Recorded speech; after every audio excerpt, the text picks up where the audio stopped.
I don't know if you've ever had the experience as a water polo player of seeing your game kind of come and go.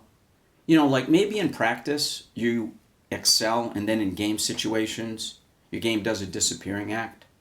Or maybe in kind of local games or less important games you're amazing, and then when you play in more important games you struggle, you are tentative, you just don't have access to your skills. Now, I worked with a 16-year-old water polo player by the name of Chris. Chris was really good. He was really talented, and he excelled on his club, and he excelled in his league games.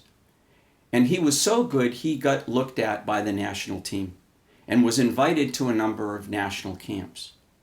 And a really interesting thing happened to him when he would go to these camps.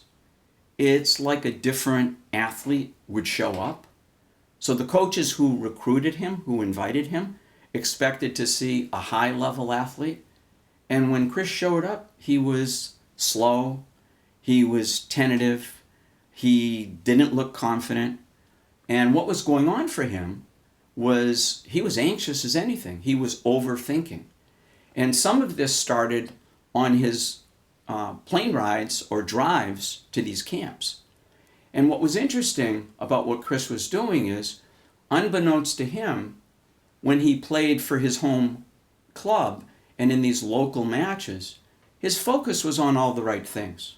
When you play really good water polo, you're kind of focusing on the game. You're focusing externally on seeing, reading, and reacting. That keeps you calm and confident, and you have access to your skills.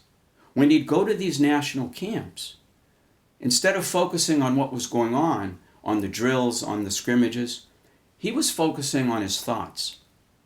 What do the coaches think about me? Now it counts. I have an opportunity to make a national team.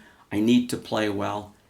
And when you focus on outcome, when you focus on what's going on in your head, besides distracting yourself from the flow of the game and setting yourself up to fail, it makes you anxious, it makes you physically tight, and then you don't perform well. And one of the things that Chris and I worked on was helping him understand the difference mentally between his good games and his bad games. Because this is systematic. I see this happen with so many different players. There's a reason when you play poorly. There's a reason when you play well. And oftentimes it's directly related to the mental skills you're using, and most often where your focus is. So we helped Chris get a handle on not only what he was doing wrong, but what he needed to do right, concentration-wise especially, before and during these camps. And as a consequence, we helped him get his focus away from what the coaches were thinking, what the other players were doing and how good they were. We got his focus away from comparing himself to them. And we helped him focus only on what was happening in the action. As a result, he started to feel that old confidence again. He relaxed, and he started playing the way he was capable of. Now, there's a number of ways you can work on the mental side of your game. You could certainly do the one-on-one work that Chris and I did. You can call me, email me. We can do that.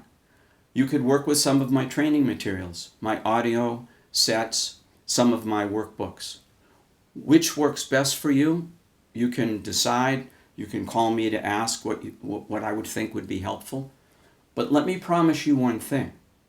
If you're listening to me talking about this, and perhaps can relate to what I'm saying, if you have dreams in this sport, if you want to go as far as possible, call a scholarship, go beyond that, you have to work on the mental side of your game. You can't just work physically and train physically and expect to go into a game and hope things happen for you. You want to know you'll play well.